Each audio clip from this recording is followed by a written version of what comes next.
নমস্কার, কেমন আছেন সবাই? ঐশীস লাইফস্টাইলে আপনাদের স্বাগত জানাই। দেখুন তো, এরকম একটা গোটা চিকেনের তন্দুরি কিরকম লাগবে খেতে। তো আসুন রেসিপিটা দেখে নেওয়া যাক। বানিয়েছিলাম এখানে গোটা চিকেন রোস্ট বা তন্দুরি, যে নামেই আপনারা জেনে থাকেন। এটার সাথে এক্সট্রা দুটো লেগ পিস ছিল, যেটা কিন্তু আমি এটার সাথেই কিন্তু ম্যারিনেট করে রাখবো। প্রথমে এখানে কিছুটা টিস্যু নিয়ে বা যে কোনো কিচেন টাওয়েল কাপড় হলেও চলবে, পরিষ্কার জিনিস নিয়ে চিকেনটাকে ভালো করে প্যাট ড্রাই করে নিতে হবে, যাতে চিকেনটার মধ্যে থেকে সমস্ত বাড়তি যে এক্সেস জল বা ওয়াটারটা কিন্তু বেরিয়ে যায়। আমি কিন্তু একটা প্লেটে রাখা ছিল, ভালো করে চিকেনটা ধুয়ে আমি সেটাকে অন্য আরেকটা প্লেটে প্যাট ড্রাই করতে করতে ট্রান্সফার করে নিয়েছি। টিস্যু একটু আধটু লেগে গেলে ভয় পাওয়ার কোনো ব্যাপার নেই, আস্তে আস্তে ছাড়িয়ে নিলেই হয়ে যাবে। এরপর ভালোভাবে কিন্তু আমাদের সম্পূর্ণটা কিন্তু জলটা শুষে নিতে হবে, একদম পরিষ্কার করে, যাতে একদম ক্লিনভাবে কিন্তু জলটা উঠে আসে টিস্যুর মধ্যে। একটুও যদি বাড়তি জল থেকে যায় চিকেনে, তাহলে কিন্তু আমাদের ম্যারিনেশনের ক্ষেত্রে প্রবলেম হবে। এরপরে কি করব, আমরা ছোট ছোট করে স্লিট বা কাট করে নেব, যেখানে এক্সেস চিকেনের মাংসটা থেকে থাকে। লাইক যেরকম চেস্টের সাইডটায় আমরা এখানে 3টে কাট করে নেব, আর ঠিক অপোজিট সাইডটাতেও আমরা এরকম 3টে কাট করে নেব। শুধু চেস্ট নয়, আমরা লেগের পাশ দুটোতেও কাট লাগাবো। আর যে দুটো বাড়তি লেগ আছে ওটার মধ্যে কোনো কাট লাগাইনি, অল্প একটুখানি লাগিয়েছি, বেশি ডিপ করে লাগাইনি। কারণ কি, এটা কিন্তু আমার ফ্রোজেন ছিল। আমরা এই চিকেনটাকে দু পর্যায়ে কিন্তু ম্যারিনেশন করব। কি কি পর্যায়ে আমরা ম্যারিনেশন করছি আসুন সেটা দেখে নিই। এই কাটগুলো লাগানো কিন্তু ভালোভাবে প্রয়োজন, না লাগালে পরে চিকেনটা ম্যারিনেশন কিন্তু ভালোভাবে ঢুকবে না। আর ম্যারিনেশন করার সময় একদম কিন্তু হাত দিয়ে, কোনো ফ্যান্সি না জিনিস ইউজ করে, হাত দিয়ে ভালোভাবে আমরা ম্যারিনেট করে নেব। প্রথমে পুরো চিকেনটায় একটা বা হাফ লেবু আমি ভালো করে মাখিয়ে দেব।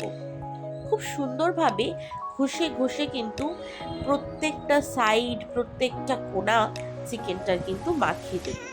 লেবুতে আমরা জানি সাইট্রিক অ্যাসিড থাকে, যেটা কিন্তু হেল্প করবে আমাদেরকে চিকেনটাকে খুব ভালোভাবে জুসি টেন্ডার রাখবে এবং খুব ভালোভাবে নরম করে দেবে। আমি দেখতেই পাচ্ছ কিভাবে এখানে কিন্তু লেবুটাকে মাখাচ্ছি। যেরকম বাসন মাজো বা সাবান মাখে, সেরকম ভাবে কিন্তু চিকেনের প্রত্যেকটা সাইডে আমি এইভাবে লেবুটাকে, হাফ লেবু, বেশি লেবু নেব না, কারণ কি পরপর আমরা কিন্তু স্টেপ বাই স্টেপ ম্যারিনেশনগুলো করব। তো বেশি লেবু না নিয়ে আমরা কিন্তু হাফ লেবু নেব। চিকেন অনুযায়ী তোমরা লেবু নিয়ে মাখাতে পারো। এরপর আমরা প্রথম ম্যারিনেশনে যাব। প্রথম ম্যারিনেশনে লেবুর পর কিন্তু আমরা ভালো করে মাখাবো এখানে নুনটা কিন্তু একদমই কিন্তু হিসাব মতো মাখাবে। যে যতটা নুন খাও বা টেস্ট অনুযায়ী, স্বাদ অনুসারে নুনটা মাখিয়ে দেব, যাতে এক্সেসিভ না হয় আর কিন্তু কমও না হয়।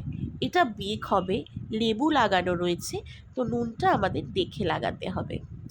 তারপরে আমরা এখানে ইউজ করছি হলুদ গুঁড়ো, আর তারপর দেব হচ্ছে লঙ্কা গুঁড়ো। দেখতেই পাচ্ছ আমি কার্ডসগুলোতে কিভাবে হাত ঢুকিয়ে ঢুকিয়ে, ঘেন্না পেলে হবে না।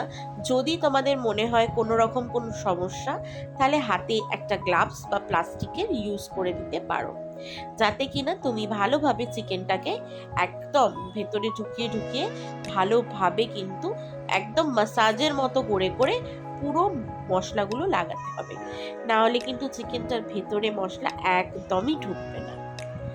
আর আমি এখানে যে মশলাগুলো ইউজ করেছি সেটা হচ্ছে মোদি কেয়ারের সমস্ত গুঁড়ো মশলা। এইটা যদি তোমরা নিতে চাও বা পেতে চাও অবশ্যই কিন্তু কমেন্ট করে জানাবে।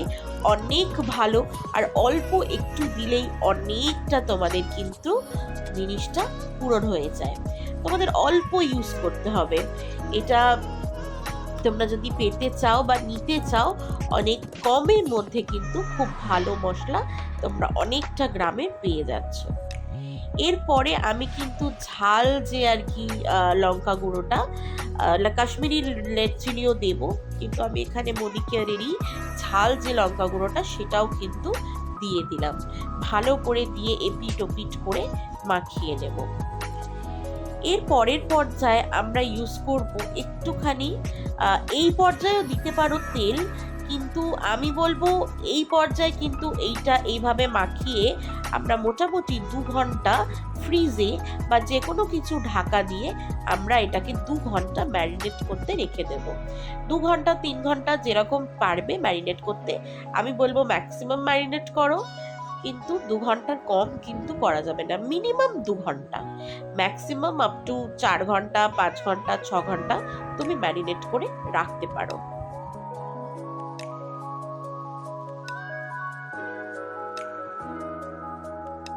চলে এসেছি 2 ঘন্টা পর। এখানে আমি একটা বাটিতে ছাঁকনির মধ্যে কিছুটা টক দইকে ঝরিয়ে রেখেছিলাম, যেটাকে আমরা বলি হাং কার্ড। কিছুটা টক দই পরিমাণ মতো নেবে। আমি এখানে অ্যাপ্রক্সিমেটলি যে ছোট টক দইয়ের প্যাকেটগুলো হয় 15 টাকার, পুরোটাই নিয়েছি। এর মধ্যে দিয়ে দেব একটুখানি 1 চামচ বা 1 টেবিল স্পুন মতো জিরে গুঁড়ো, ইউজ করব 1 টেবিল স্পুন মতো ধনে গুঁড়ো। যে যে ফ্লেভারগুলো পছন্দ করবেন সেগুলো একটু অমিট করতে পারেন বা অল্প পরিমাণে দিতে পারেন। আমি কিন্তু সব কটা দিয়েছি, সব কটা পরিমাণ মতো আর পর্যাপ্ত পরিমাণে, কারণ কি তন্দুরিতে কিন্তু এইগুলো মাস্ট। ধনে গুঁড়ো জিরে গুঁড়ো আর ইকুয়াল কোয়ান্টিটিতে দেবেন, যতটা ধনে গুঁড়ো দেবেন ততটাই কিন্তু জিরে গুঁড়ো দেবেন। তারপর এখানে ইউজ করেছি এভারেস্টের তন্দুরি মশালা। এটা কিন্তু অবশ্যই বা ম্যান্ডেটরি বলা যেতে পারে। আমি কিন্তু এটা নন স্পন্সর ভিডিও, তার জন্য বাট দেখিয়ে দিলাম, তোমরা যে কোনো মশালা কিন্তু তন্দুরি ইউজ করতে পারো। এখানে আদা রসুন কাঁচা লঙ্কা আর ধনে পাতা দিয়ে একটা পেস্ট তৈরি করে রেখেছি। এই পেস্টটাও কিন্তু আমরা স্টেপ বাই স্টেপ কিন্তু ম্যারিনেশনগুলো ভালো করে করতে হবে। তন্দুরি চিকেন কিন্তু অল অ্যাবাউট ম্যারিনেশন। যত ভালো ম্যারিনেশন করবে, যত দিন রাখতে পারবে, যতক্ষণ রাখতে পারবে, তত ভালো কিন্তু জুসি টেন্ডার আর খুব সুন্দর ফ্লেভারফুল একটা তন্দুরি চিকেন আমাদের রেডি হয়ে আসবে। এরপরে আমি একটা বাটিতে কিছুটা সর্ষের তেল নিয়ে নিয়েছি, যে যতটা, এটা কিন্তু বেশি আমি তেল দিইনি, বিকজ এটা আমি আমার বোনের জন্য বানাচ্ছিলাম, ডায়েটের জন্য। তো এখানে কিন্তু বেশি তেল আমি ইউজ করিনি বা ঘি বা মাখন এখন এই পর্যায়ে ইউজ করিনি। এই পর্যায়ে বাটিতে সর্ষের তেল নিয়ে কাশ্মীরি রেড চিলি দিয়ে একটা পেস্ট বানাবো। এতে খুব সুন্দর চিকেনের কালার আসে আর গ্লেজ হয়। কোনো রকম কোনো ফুড কালার বা প্রিজারভেটিভ তোমাকে এখানে ইউজ করতে হয় না, যদি এইভাবে এই প্রসেসে তোমরা ম্যারিনেশনটা করো। এরপরে আমরা স্টেপ বাই স্টেপ ম্যারিনেশনের দিকে এগোবো। আমি তো এখানে পেস্টগুলো কি করব সেগুলো কিন্তু রেডি করে রেখে দিয়েছি। এরপর স্টেপ বাই স্টেপ এগোবো, একটার পর একটা কি স্টেপ আমরা ফলো করে মাখাচ্ছি বা ম্যারিনেশনটাকে কমপ্লিট করছি। আমি কিন্তু হাতে একটা প্লাস্টিকের সাহায্যে, কারণ কি আমি গ্লাভসটা খুঁজে পাইনি লাস্ট মোমেন্টে, প্লাস্টিকের সাহায্যে আমি পুরো যে আর কি যা যা দিয়ে ম্যারিনেশন করব সেই পেস্টগুলোকে কিন্তু রেডি করে নিচ্ছি, ভালো করে মিশিয়ে নিচ্ছি যাতে আমার ম্যারিনেশনে কিন্তু সুবিধা হয়। এখানে কিন্তু আমি করে নিয়েছি, এখানে টক দইটাকে পুরো ভালো করে মিশিয়ে নিয়েছি। এরপর আমি ম্যারিনেশন করব। চিকেনে ফার্স্টে যে আমি শুকনো লঙ্কা গুঁড়োর সাথে তেলটা রেখেছিলাম সেটাকে ভালোভাবে আমি চিকেনে এপিট ওপিট করে দিয়ে কিন্তু মাখিয়ে নেব। এর পরের পর্যায়ে যখন এটা একদম ভালোভাবে মাখানো হয়ে যাবে, প্রত্যেকটা জায়গায় প্রত্যেকটা মানে একদম ঢুকিয়ে ঢুকিয়ে ভালো করে খাজে খাজে সুন্দর করে যখন এটা ম্যারিনেশন হয়ে যাবে, এরপর আমি কিন্তু টক দইয়ের পেস্টটা দিয়ে মাখাবো। এই স্টেপগুলো যদি একটু ফলো করো তাহলে কিন্তু খুব সুন্দর একটা চিকেন তন্দুরি তোমরা রেডি পাবে। এরপর আমি দেব লঙ্কা, ধনেপাতা, রসুন, আদা বাটাটা। এটার জন্য স্পেশালি আমার হাতে প্লাস্টিক পরা, বিকজ হাত ভীষণ জ্বলে, আর এই লঙ্কাটায় ভীষণ ঝাল। সেই মোটা মোটা বোম্বাই মরিচের মতো লঙ্কাগুলো ভীষণ ঝাল হয়। তো এই পর্যায়ে কিন্তু এখন আমি ভালো করে এটাকে ডলে ডলে একদম সুন্দরভাবে লাগিয়ে নেব পুরো হোল চিকেনটায়।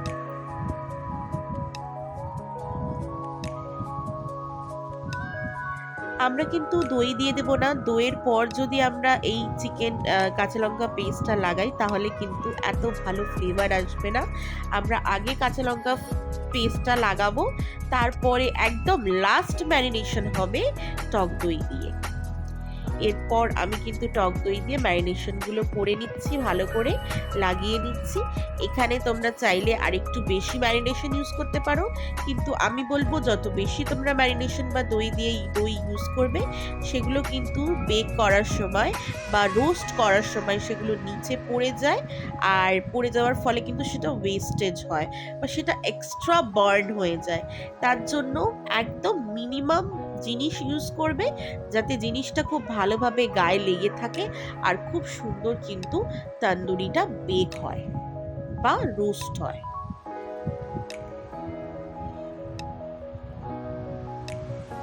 এবার এখানেই মেন কাজ তোমাদেরকে, এখন তোমাদেরকে 10 ঘন্টা, মিনিমাম 10 ঘন্টা, আর ম্যাক্সিমাম যদি 2 দিন রাখতে পারেন, খুব ভালো যদি ফ্রেশ চিকেন হয়, রেখে দেবেন। তারপরে আমি এখানে ওটিজির ভেতরে প্রিহিট করে 250 ডিগ্রি সেলসিয়াসে 10 মিনিটের জন্য প্রিহিট করে আমি এখানে চিকেনটাকে সুন্দরভাবে, দেখো উল্টো সাইড করে এইভাবে শুইয়ে কিন্তু আমি আস্তে আস্তে 30-40 করে করে দিয়ে দিয়ে আমি দেখবো কিরকম ভাবে বেক হচ্ছে। আর মাঝে মাঝে একটু মেল্টেড বাটার, বা যদি একটু হেলথ কনসিয়াস হও তাহলে কিন্তু ঘিও দিতে পারো। মেল্টেড বাটার বা ঘি দিয়ে তোমরা কিন্তু ম্যারিনেশনটা কমপ্লিট করতে পারো। আর ব্যাস, বেক হয়ে যাওয়ার পরই এরকম একটা ডিলিশিয়াস ইয়ামিলিশিয়াস তন্দুরি কিন্তু আমাদের একদম পিওরলি হোমমেড আর উইথ ফ্রেশ চিকেন কিন্তু রেডি। Delicious, it's delicious. আমি এটাকে সার্ভ করেছিলাম তন্দুরি চিকেনটাকে উইথ সাম মেয়ো, একটা লেবু, আর একটু চিকপিস মানে কাবলি চানা, শসা, টমেটো, পেঁয়াজ দিয়ে সালাড। তো এই তো, ভালো লাগলে like, comment, share and subscribe করতে ভুলবে না। Till then, by.